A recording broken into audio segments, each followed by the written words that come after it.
Vou passar aqui a palavra para o nosso próximo palestrante, doutor Flávio Pedron, doutor e mestre em Direito pela UFMG, professor adjunto do mestrado em Direito da UniFG, Bahia, professor adjunto da PUC Minas e professor titular do IBMEC. Ele vai tratar da temática por que ainda é necessário falar das normas fundamentais. Doutor Flávio, por gentileza, pode proceder a sua exposição. Como eu dizia, eu gostaria de brevemente saudar aqui a mesa na pessoa da professora Mariana Tavares e saudar todos os palestrantes aqui na pessoa do nosso ilustríssimo presidente, o professor Raimundo Cândido, com quem tive aqui, tive, como todos, a alegria de ouvir as palestras que antecederam, como da professora Ana Beatriz, do professor Raimundo Cândido, e saudar o presidente da Comissão de Processo Civil, meu queridíssimo Bernardo Câmara, por esse belíssimo evento organizado. Meus caros, eu recebi um tema, que eu falo que, mais do que um tema, eu recebi um presente dos meus queridíssimos irmãos processuais para falar sobre, na manhã de hoje, que é o tema que eu batizei, de por que ainda é necessário falar das normas fundamentais. E a impressão que eu tenho é que, de certa maneira, todos os palestrantes que me antecederam, sem querer ser profético, os que virão, vão acabar passando por essa discussão. Ou seja, desde a fala do professor Humberto Teodoro, a fala da professora Ana Beatriz, a fala do professor Raimundo Cândido e do professor Alexandre Bahia levantam a bola para a gente pensar esse problema, que é o problema das normas fundamentais aqui. Quando a gente pensa sobre as normas fundamentais, a gente tem que levar em consideração, para responder essa pergunta de, poxa, por que elas são importantes? O momento em que nós estamos vivendo. Esse cenário ímpar, principalmente provocado pela pandemia de Covid-19 e que nos trouxe um universo de situações que eu acho que a todos nós absolutamente inimagináveis. O universo das audiências remotas, problemas para despachar com os magistrados de primeiro, segundo e terceiro grau e um universo de excessivos encargos que foram julgados para as costas dos advogados, como digitalização de processos e toda uma outra questão. É por isso, é por conta desses três probleminhas apenas que as normas fundamentais são importantes e que talvez a gente deva continuar falando sobre elas. Ou seja, quando a gente lida com o problema das normas fundamentais, a gente tem que levar aqui algumas observações que são de extrema relevância. Primeiro, as normas fundamentais, elas compõem o primeiro livro do Código de Processo Civil de 2015. E elas não estão no primeiro livro por acaso. Há uma razão, há uma essência para essa escolha político-legislativa. Afinal de contas, essas normas incorporam conquistas que foram abraçadas pela teoria geral do processo e que, por isso mesmo, não são exclusivas do direito processual civil. Não é à toa que o artigo 15 do próprio Código de Processo Civil de 2015 estabelece para nós que essas normas elas se aplicam subsidiariamente a qualquer modalidade de processo. Bom, se eu estou falando do processo do trabalho, se eu estou falando do processo eleitoral, se eu estou falando de processos administrativos e até arrisca o professor Alexandre de Moraes da Rosa ao processo penal. Por que não ao processo penal? Porque, na realidade, esse primeiro livro ele é um livro de teoria geral do processo. E, bom, eu sou professor dessa cadeira na PUC Minas desde 2006 e ocorre um fenômeno muito curioso quando a gente fala sobre a TGP, na verdade. De certa maneira, os alunos olham com a cara tipo, mas isso é só teoria, E só teoria não enche barriga, como diria minha avó. É preciso aqui algo com mais estofo para poder dar aquela sustância, como diz o povo do interior, na norma. E aí é o ponto, Muita gente vai criticar o artigo 1º do Código de Processo Civil por dizer que ele é pleonástico. Ah, mas ele está dizendo que o CPC tem que obedecer à Constituição. Mas, senhores, nós vivemos em um país de constitucionalidade esgaçada, como diria Conrad Hesse. As normas constitucionais parecem só ter valor quando elas são adaptadas para a legislação infraconstitucional. Por isso, o pleonasmo é preferível do que um silêncio que pudesse gerar qualquer tipo de dúvida, mais curiosamente hermenêutica, no aplicador da norma. E é exatamente por isso que o artigo 1º deixa muito claro. O que o Código faz é densificar o que está na Constituição. Mas aquilo que está na Constituição já deveria ser cumprido. Mas, bom, voltamos aqui a algo meio o ovo ou a galinha, como poderia brincar nosso querido Lenny Streck. Né? Eu preciso ter a lei para ir para a Constituição, eu preciso da Constituição para ir para a lei. É o paradoxo do biscoito, né, do biscoito Tostines. Né? Ele é sequinho porque vende mais ou ele vende mais porque é sequinho?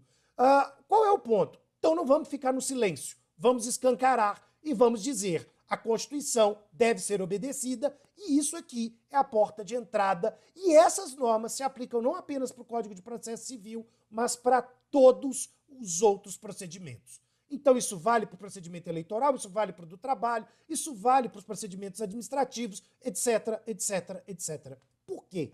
Porque, no fim de contas, essas normas fundamentais, a partir do momento que elas recebem esse encargo e essa leitura hermenêutica constitucional, elas têm uma preocupação muito grande. Densificar direitos processuais fundamentais, que são a base do Estado Democrático de Direito, que são a base da construção da legitimidade dos provimentos jurisdicionais. E, acima de tudo, deixar muito claro que a dinâmica processual é uma dinâmica comparticipativa, é uma dinâmica não solitária e que, consequentemente, o fardo do processo não é um fardo que a gente vai pôr nas costas exclusivamente do magistrado. Nós, profissionais do direito, profissionais da advocacia, do Ministério Público, juristas em maneira geral, temos uma responsabilidade para pensar, aperfeiçoar e, de maneira ética, cumprir com as normas fundamentais para a boa legitimidade do direito processual brasileiro, seja qual for, seja qual for. E dentro dessa mecânica, dentro dessa lógica, na realidade, é que o Código de Processo Civil vai, então, com muita preocupação, centrar-se numa reconstrução ao princípio do contraditório. Parece que eu estou, mais uma vez, chovendo no molhado. Mas, meus caros, o princípio do contraditório já deixou de muito a ser lido na sua versão meramente formal. A versão meramente formal era a conhecida bilateralidade de audiência. Dizer e contradizer. Ou, se vocês quiserem, lá em latim, o audita altera parte. Ora, isso não é mais contraditório e de boas décadas no direito processual mundial. Mas, de certa maneira, o Brasil ele é um tanto quanto retrô, ele é um tanto quanto hipster. Né? O direito brasileiro parece que ele tem o seu compasso à parte, digamos assim, e ele gosta aqui de usar ainda o tênis all-star e manter algumas práticas da década de 80. Enfim, por isso o Código tem uma preocupação muito grande em diversos dispositivos levar a sério o princípio do contraditório, porque esse princípio ele marca toda uma transformação de mentalidade e de participação. Consequentemente, quando esse contraditório deixa de ser a bilateralidade, quando esse contraditório deixa de ser uma expressão que eu tenho verdadeira algeriza, urticária, paridade de armas, que faz com que o processo pareça muito mais um campo de batalha. Eu me sinto num episódio de Game of Thrones, e quem me dera se eu pudesse escolher uma montanha para lutar em meu nome. Né? Aí fica fácil, quer dizer, isso não tem paridade, na verdade. Mas, enfim, o princípio do contraditório marca para nós que, acima de tudo, nós estamos diante de um direito de coparticipação do provimento jurisdicional, como muito bem explica o professor G.L. Nunes em diversos dos seus trabalhos.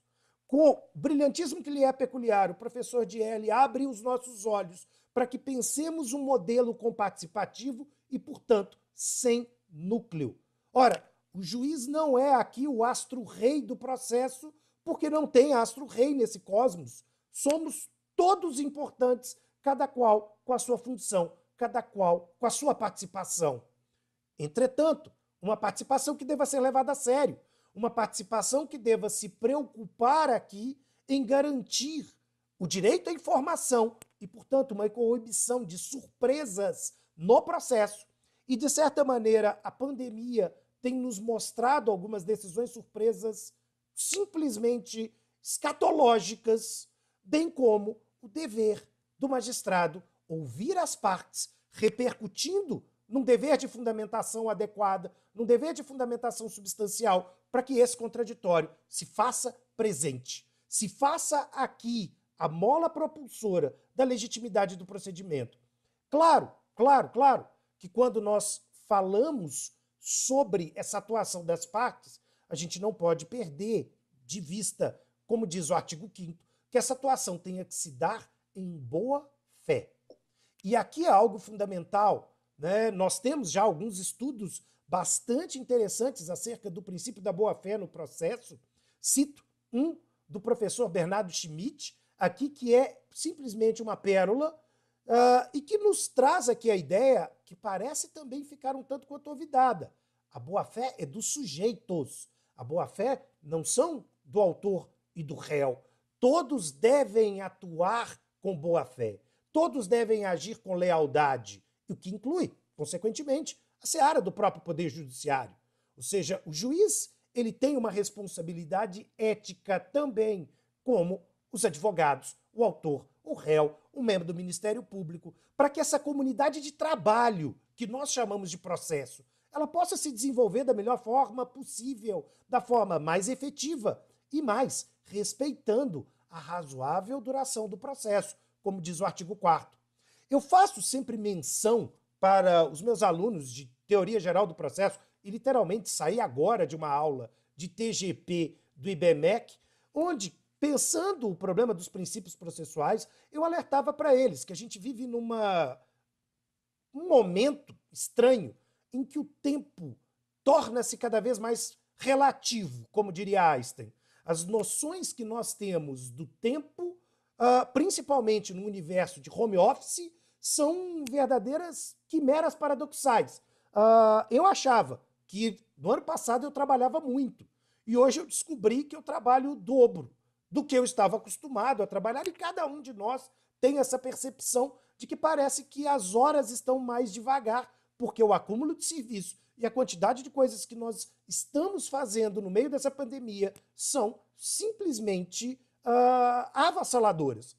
Mas, quando a gente pensa também na razoável duração, a gente tem que pensar que a dimensão da razoável duração ela tem que ser coadunada com o princípio da boa-fé.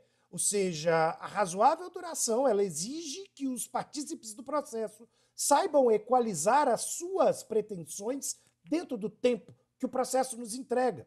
Claro que também a gente não pode sucumbir ao canto da sereia e achar que, eventualmente, o processo bom é o processo rápido. Nem tudo que é rápido é bom. O sanduíche da McDonald's deixa muito claro isso. Ou seja, eu consigo fazê-lo em 3 minutos, mas eu não tenho cheiro, eu não tenho gosto, eu não tenho o prazer de uma boa alimentação preparada com cuidado, digamos assim. O processo precisa de um tempo, o tempo do pensar. Afinal de contas, decisões prematuras são perigosas. O Alexandre levantou uma bola muito importante. Elas estão sujeitas aos vieses cognitivos. Se eu respondo rápido, eu tendo a responder com aquilo que o professor Daniel Kahneman chama de sistema 1. Eu decido com a aparência, com o fumus, e não com o raciocínio analítico, cuidadoso, meticuloso, que analisa lados, pondera argumentos para tomar a sua decisão. E por isso mesmo, a teoria dos vieses, que me escapa o espaço dessa fala para discuti-la, ela é uma realidade e ela tem que ser pensada. O tempo do processo não pode ser um tempo prematuro ou as decisões podem se transformar em violências. E a gente precisa ter esse cuidado, mesmo com o ímpeto do momento atual de achar que tudo tem que ser feito da maneira mais rápida possível. Para eu caminhar para o ponto final da minha fala, é importante lembrar, então, como eu cantei a pedra em momento anterior, que a teoria das normas fundamentais elas seriam absolutamente esvaziadas se nós não tivéssemos uma construção de uma fundamentação dos provimentos jurisdicionais adequados.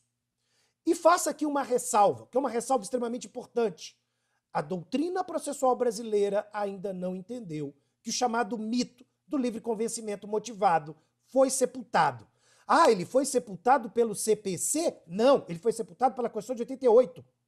Na realidade, nós ainda não tivemos a capacidade e, mais uma vez, precisamos que o 489 se fizesse pleonástico para, fazendo coro ao inciso 9º do 93 da Constituição, a fundamentação fosse levada a sério. Primeiro porque é um problema. Motivar não é fundamentar. E, infelizmente, a doutrina processual tradicional, de uma maneira geral, não percebe esse equívoco. Motivar baseia-se numa ideia subjetiva, diz a teoria da argumentação. Não sou eu que estou falando, é a teoria da argumentação. A teoria da argumentação ela diz que quando eu motivo, eu trabalho com preferências subjetivas. Eu trabalho com aquilo que Immanuel Kant chamaria em sua terceira crítica, da crítica da faculdade de julgar. Ora, é a ideia de que, ao julgar, eu trabalho com escolhas pessoais e produzo uma decisão pessoal. Bom, é muito fácil. Se eu estou escolhendo o que eu vou comer. Se eu quero, inclusive, o sanduíche do McDonald's, do qual o nosso presidente Bernardo Câmara é muito fã, mas enfim, né? Eu gosto do Bernardo. Eu prefiro um hambúrguer artesanal. A ideia é, quando nós estamos trabalhando com a ideia de motivação, são preferências. Ora, eu posso dizer nesse momento que eu estou com sede e eu tenho à minha disposição um copo de água, uma Coca-Cola gelada, uma limonada suíça ou, eventualmente, um suco de laranja. Não, Guilherme, chopp não. Ainda não deu meio-dia. Isso é alcoolismo, meu amigo. Não, chopp não. Né? Então, eu tiro o chopp. Eu fico com a água, a Coca-Cola, a limonada suíça e, eventualmente, aqui, o suco de laranja. Isso é opção. Ninguém vai conseguir me convencer que uma Coca-Cola é melhor do que um suco de laranja ou vice-versa.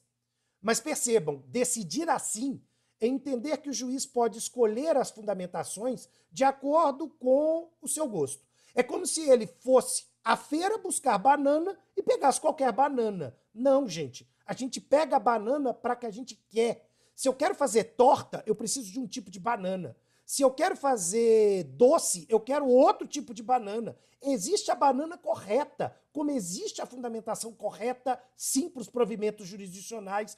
E isso tem que deixar de ser um argumento de lugar comum. Nós precisamos enfrentar o peso dos argumentos e entender que o processo é um jogo de dar e receber razões que serão avaliadas deonticamente, como diz o meu querido professor de Pittsburgh, Robert Brandon. Quando a gente trabalha essa perspectiva de fundamentação, a fundamentação é o produto do que todos desta comunidade chamada de processo traz em sua malha argumentativa. E aí há um dever, sim, do Poder Judiciário, olhar nos olhos de cada um e responder um a um acerca das suas questões. É exatamente, então, sobre essa diferença de uma fundamentação que leva o contraditório a sério que me faz encerrar a minha palestra. Muito obrigado a todos.